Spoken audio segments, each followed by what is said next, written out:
Have you ever felt that tension in the air when you mention God around certain people? Suddenly, the atmosphere became charged, people looked away, and a silent unease set in. Why do some people seem to hate prayer? Why can a simple act of faith elicit such discomfort, resistance, or even anger? This is because prayer is not just a religious habit, it is an act of war. The invisible battle threatens those who live in control, manipulation, and pride.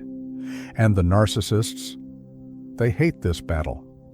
This is because prayer exposes them, weakens them, and above all reminds them that they are not God, a fact they reject. Imagine a person who demands to be the focal point of everything. Every conversation revolves around what that person wants. Every situation has to validate their greatness, and any opinion that goes against that is seen as a threat. Narcissists don't just want control, they demand it. In their world, where they distort the truth to their advantage and blame others for their mistakes, no one can surpass them. Now imagine that you start praying. You must not only pray in secret, but also in an authentic and profound way, seeking God's strength. What is going on? Prayer shatters this illusion. It creates an invisible shield that the narcissist cannot break. He realizes that his words don't reach you as they used to, that his manipulations don't have the same effect, and that something bigger is supporting him. It's every narcissist's nightmare. Prayer takes away what they value most, control over you. So they react with derision, minimize your faith, or try to convince you that praying is a waste of time. But the truth is that deep down, they fear the power you gain when you give yourself completely to God. If you've ever experienced this resistance, you've likely already noticed the veiled anger and heard words of contempt when discussing your faith. You're not alone. Furthermore, it's a sign that you're on the right track. But before we can understand why they react this way, we need to understand what is really behind the narcissistic behavior. Before I begin, I would like to express my gratitude to all of you. Click the subscribe button and enjoy this video, as most of our listeners are not subscribed. It's free of charge, and it greatly benefits our small team. Thank you very much. Narcissism is not just selfish or manipulative behavior.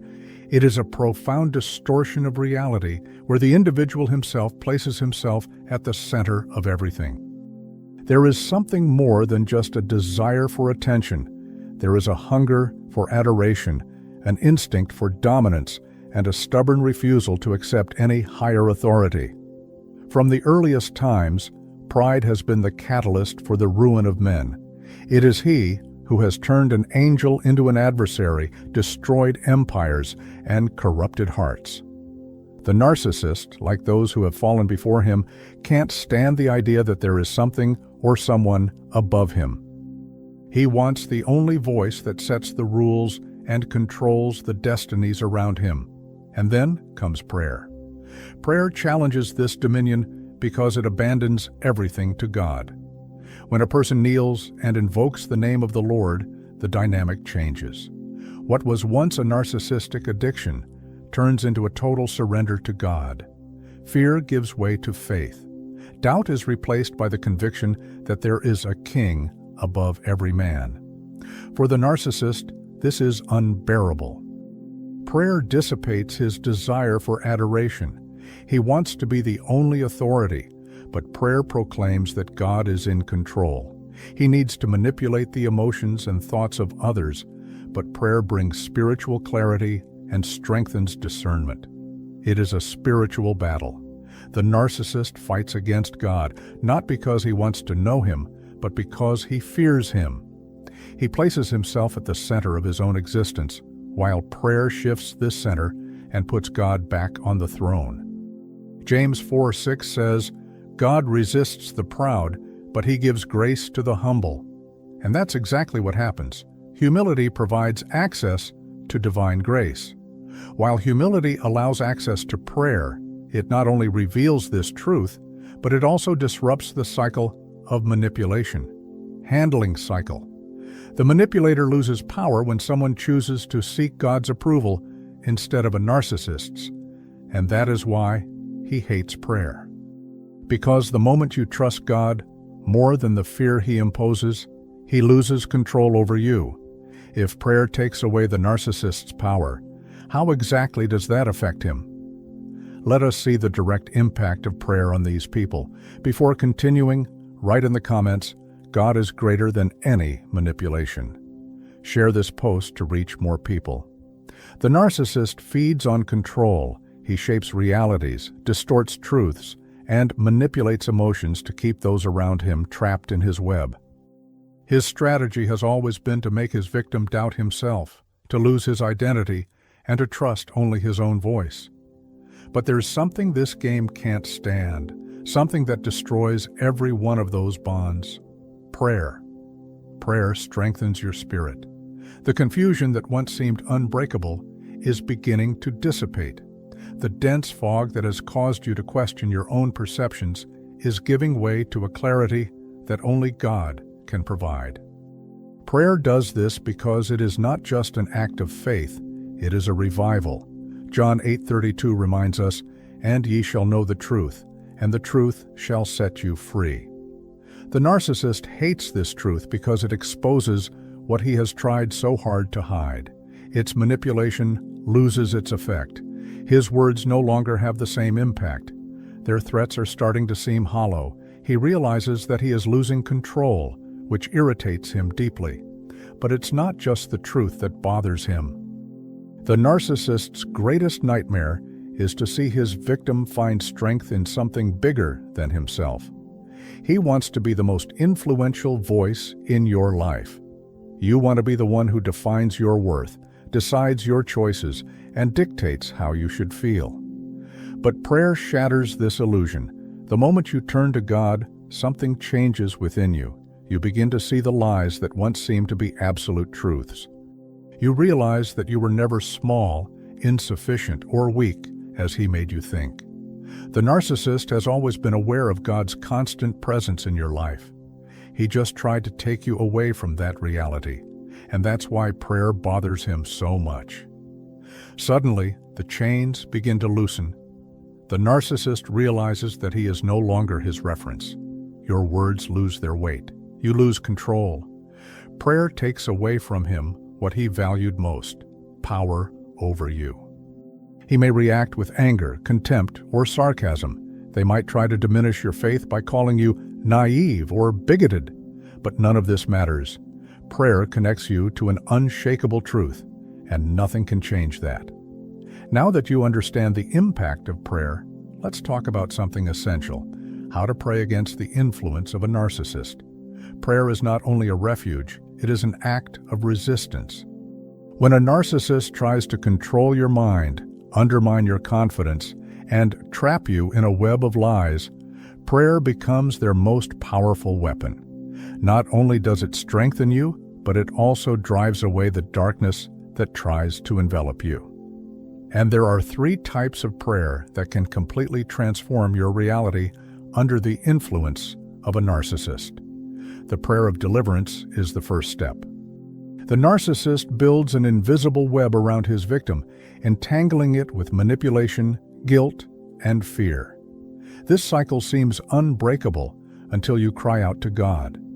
When you ask the Lord to break these chains, something begins to change. What once seemed impossible becomes clear. You were not born to live imprisoned by anyone's control. God did not create you to be someone's puppet, to live in freedom, in peace, in fullness.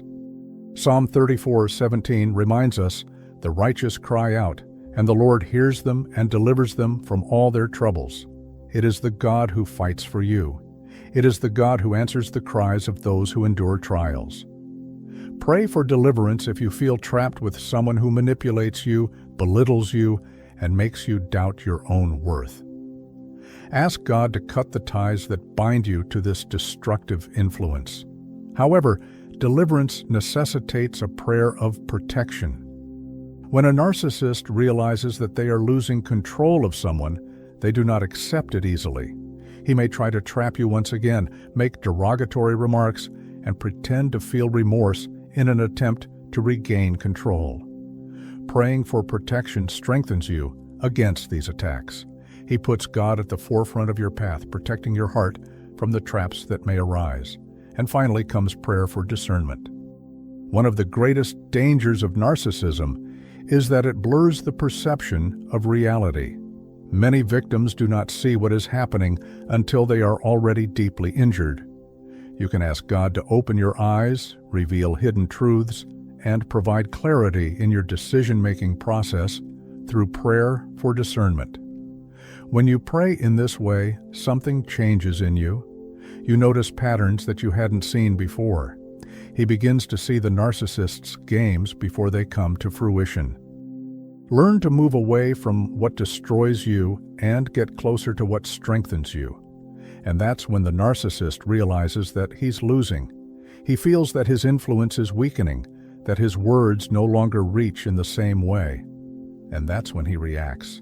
But what happens when you start praying and the narcissist realizes that they are losing power over you? When you start praying and strengthening yourself spiritually, the narcissist notices the change. He feels that something is different. Your words no longer affect you in the same way. Your manipulations lose their effect, and the control that once seemed absolute begins to crumble. This does not go unnoticed, and his reaction can be intense. The narcissist's first strategy is to ridicule his faith. He may laugh when you talk about prayer, he may say that you are wasting time, or he may try to convince him that it is useless. Perhaps he says phrases like, "Do you really think God cares about him?" Perhaps he says, "Praying won't change anything, you have to be practical." But the real purpose of these words is not to counsel you to undermine your connection with God. He knows that if you keep praying, his hold on you will disappear.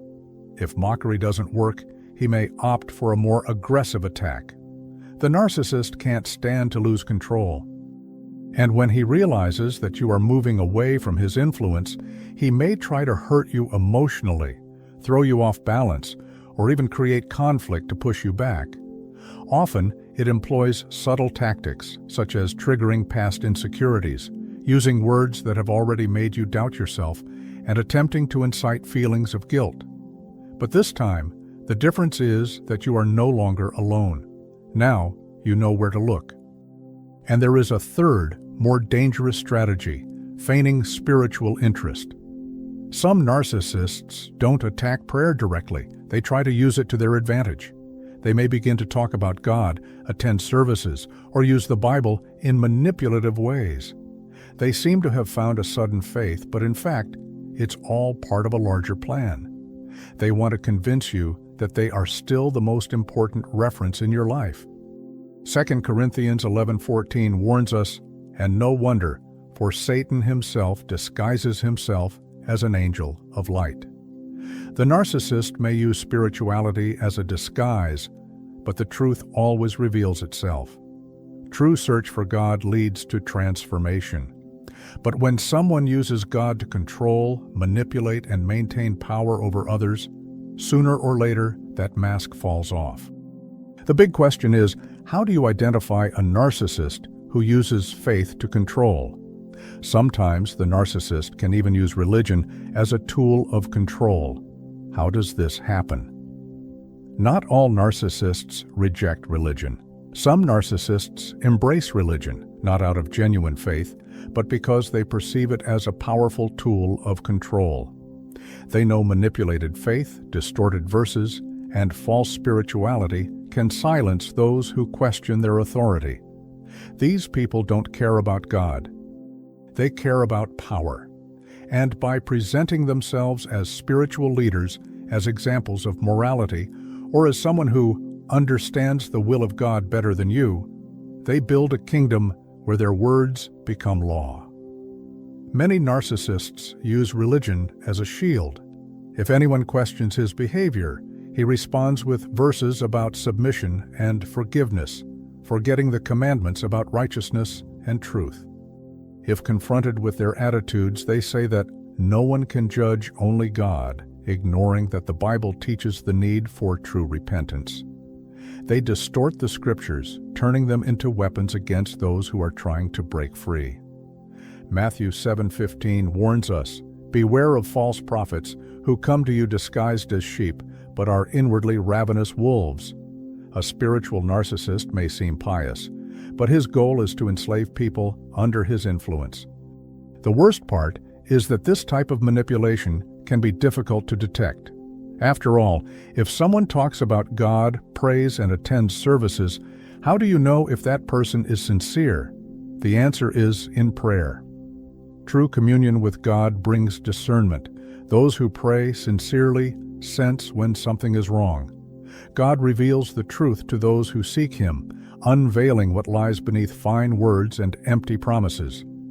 If you've ever felt fear or guilt because someone has used faith to control you, know this: God is not a manipulator. He doesn't require you to do something that destroys your soul, tolerate abuse, or approve of those who twist His word.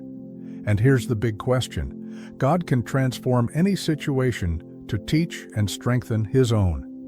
Is it possible to use even a narcissist to give spiritual lessons? Not all suffering comes from God, but He can turn any pain into a path of growth. This means that even if the narcissist has acted to hurt, deceive, and control, God can use that experience to strengthen those who trust Him. Contact with a narcissist can be devastating. Contact with a narcissist can be emotionally draining and fusing, distorting the perception of real reality, weakening self-esteem. But what if this experience also brought something deeper? What if God allowed this relationship to reveal hidden wounds, strengthen your faith, and teach you to trust only Him? Romans 8:28 assures us that all things work together for good in those who love God. This does not imply that He desires your suffering, but it does imply that He uses everything for your benefit. The narcissist takes advantage of vulnerabilities, exploiting old fears, insecurities, and traumas. But what if, rather than just portraying you as a victim, this relationship shed light on the specific areas that need healing? Perhaps this cycle has revealed a pattern that has always existed: the difficulty of asserting oneself, the fear of displeasure, and the need for validation from others. God could allow this experience to serve as a mirror, reflecting the necessary transformations within you. Prayer is not only a refuge, but also a process of reconstruction. It sheds light on the hidden aspects of manipulation and fear. When you seek God in the midst of pain, something changes. What once seemed unbreakable is beginning to crumble.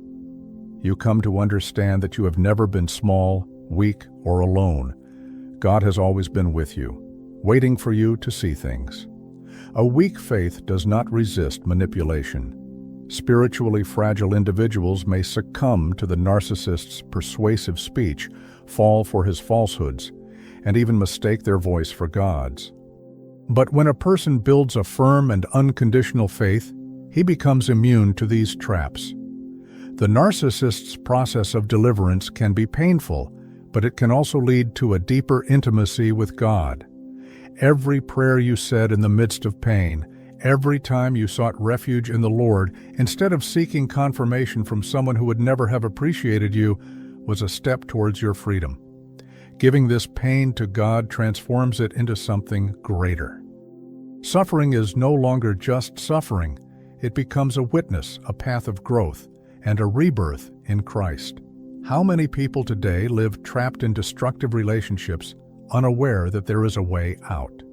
You may learn something from God in order to help someone who doesn't see a way out in the future. God even uses the enemy's attacks to strengthen His own. If the narcissist has tried to destroy you, God will use that experience to rebuild you better than before. The narcissist is not content with manipulating. His ultimate goal is to undermine everything that makes his victim feel safe, confident, and whole. He works subtly and steadily, eroding your self-esteem, distorting your view of yourself, and slowly convincing you that you're worthless without his approval.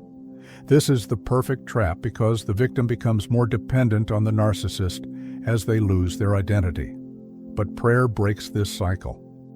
Narcissistic manipulation is based on the idea that your identity depends on what they say about you. If he compliments you, you feel good.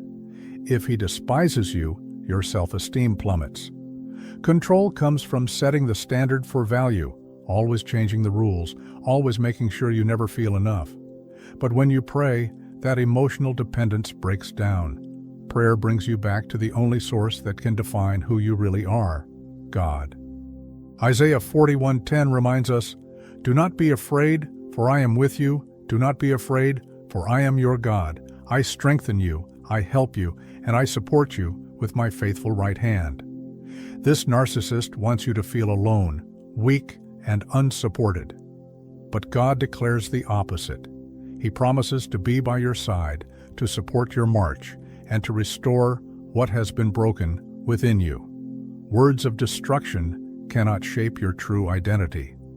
The attacks of someone who seeks to diminish you cannot erase your true identity. You are a child of God, and nothing a narcissist does can change that reality. But restoring that truth within yourself can be a process. The narcissist creates deep wounds. It distorts the perception that its victims have of themselves, imbuing them with feelings of guilt, shame, and doubt. Therefore, prayer for emotional restoration is essential. Praying for restoration is more than just asking to forget the past.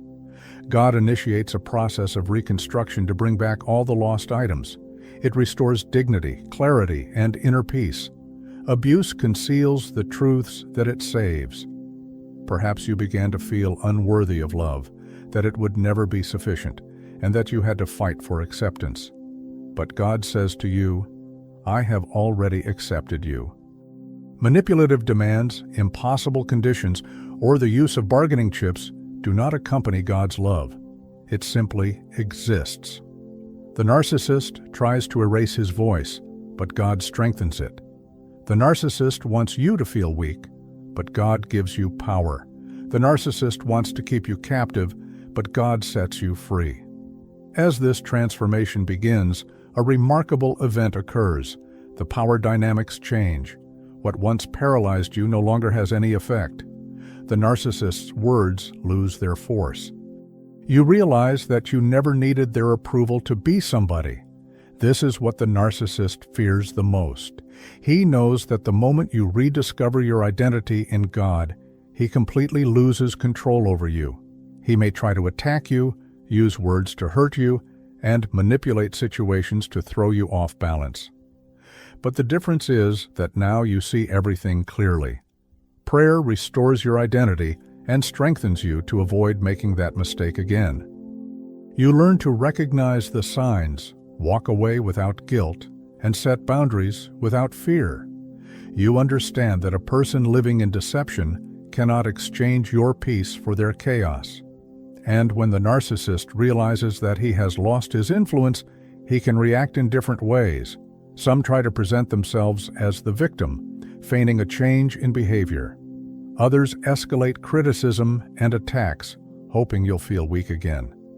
But in the end, it doesn't matter anymore. This is because you now belong to God, not to anyone's game. But what is the absolute assurance that justice will prevail? True deliverance for a narcissist doesn't happen when you convince them to change. This doesn't happen when you find the perfect answer to his manipulations, nor when you finally make him see what he caused. In reality, he will never see the truth. He will never sincerely acknowledge your mistakes, seek forgiveness without genuine repentance, or acknowledge your strength in overcoming his influence. True liberation is not in him. It's in you. Many spend years trapped in pain, even after physically distancing themselves from a narcissist. The chains may not be visible, but they remain firm in the heart. The resentment, the guilt, the need for answers, and the anger of having been deceived, all of this always keeps the victim emotionally attached to the manipulator. This is why achieving definitive liberation requires more than just physical distance. This happens when you surrender everything to God. The biggest mistake of those who fight a narcissist is to think that this battle can be won with human strategies. Despite your efforts to study, understand, and prepare, none of these strategies will bring you true peace. It is not simply an emotional or psychological struggle, but rather a spiritual struggle. The narcissist doesn't just manipulate your mind, he is trying to imprison your soul. It does this by stealing your identity, destroying your security, and sowing doubts that lead you away from the truth. But it was never about you taking care of fighting this battle alone. Exodus 14:14 tells us, "The Lord will fight for you, and you shall be silent." This fight belongs to God. God sees what you can't, understands what's hidden, and knows your enemies' hearts. Nothing goes unnoticed by him. The problem is that many struggle in their own strength until they are completely exhausted. They try to argue. They try to make the narcissist see the truth. They are trying to demand justice with their own hands. But the narcissist will never admit his guilt. This will distort everything, make you doubt your own perception, and create a new narrative to victimize you. The more you try to prove something to him, the more you get caught up in his game. Therefore, true deliverance occurs when you surrender this battle to the Lord. That's the moment when you bend your knee and you say, "My God, I don't want to wear this anymore." It's in your hands. Something changes. You cease your struggle against an insurmountable obstacle and surrender control to God, who can act in a way that only He can. And when God enters the battle, no manipulation can resist. Prayer not only brings the strength to move forward, but it also frees the heart from the prison of the past. When you pray and surrender everything to God, something powerful happens. The narcissist completely loses control over you. He no longer has a place in his mind. He no longer defines his emotions. He no longer dictates his days. You no longer need to worry about their remorse, their thoughts about you, or whether they will ever change. This is because the responsibility no longer lies with you. The narcissist wants you to stay stuck with him even after the relationship ends. He wants his words to stick with you, guilt to gnaw at you, and doubt to linger. But when you surrender everything to God, that cycle breaks. The narcissist loses the one thing that gave him power, his attention. This does not mean that he will give up easily. Some will try to come back pretending that they have changed.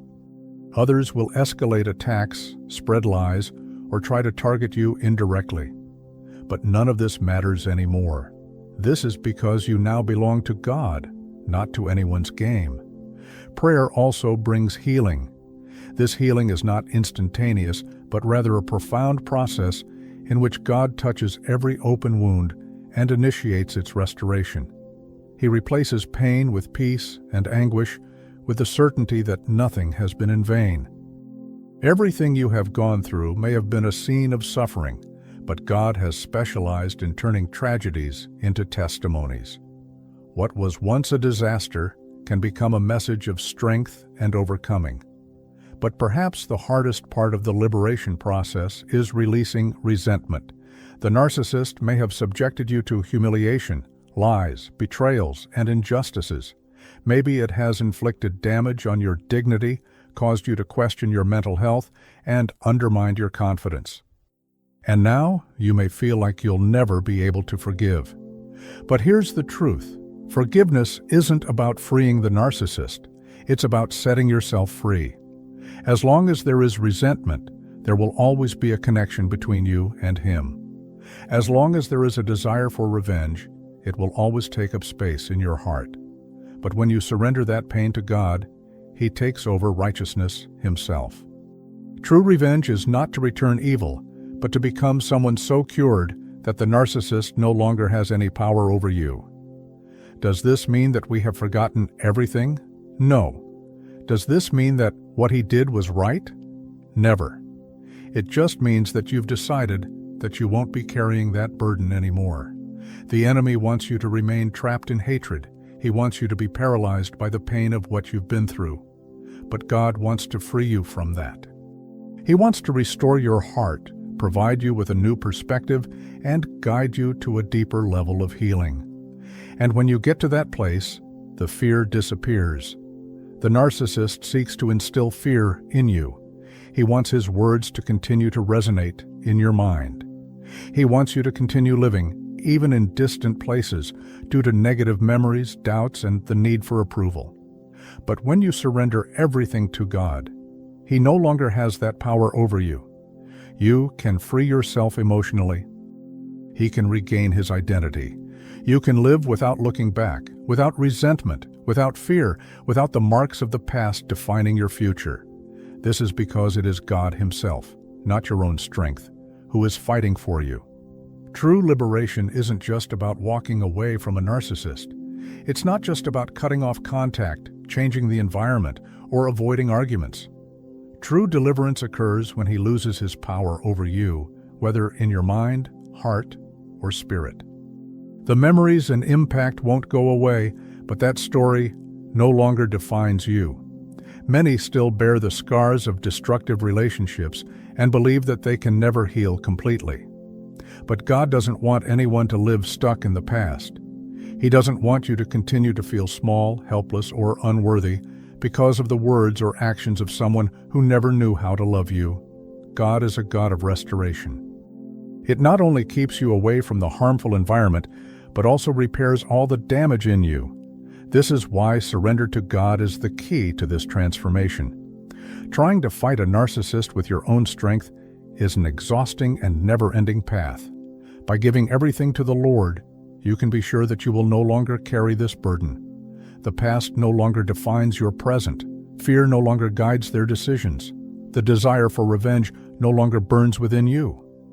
This is because God now has complete control over you. The narcissist hates to see someone he tried to demolish regain his footing. He wants his victims to remain trapped in the trauma, doubting themselves, feeling weak, and feeling helpless. But when you stand firm in the faith, when you find your identity in God, and when you finally free yourself from all emotional bonds, you become inaccessible to Him.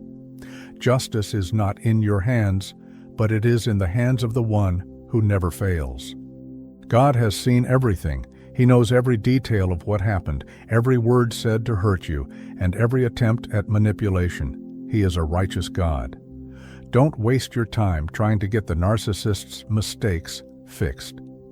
Your only mission now is to live the freedom God has given you. And that freedom starts now. You really begin to live the moment you surrender this pain to the Lord. Until the next video, thank you.